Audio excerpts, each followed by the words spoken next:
Specialistë për hetimin e krimeve në Komisariatin e Policisë Pogradec referuan materialet në prokurori, ku filloi procedimi penal për shtetasin DSH 26 vjeç, banues në Pogradec, pasi dyshohet se ka vjedhur disa vegla pune në oborrin e banesës së shtetasit GI.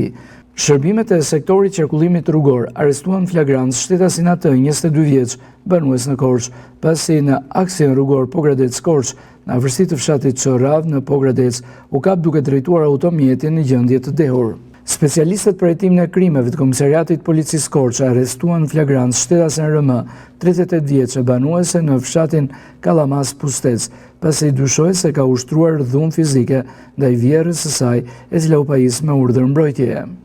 Specialistë për hetimin e krimeve të Komisariatit Policisë Kolonjë referuan materialet në prokurori, ku filloi procedimi penal për shtetasit AD 38 vjeç dhe AD 23 vjeç, banues në fshatin Leshnjë Kolonjë, pasi dyshohet se kanë kanosur me fjalë njëri tjetrin.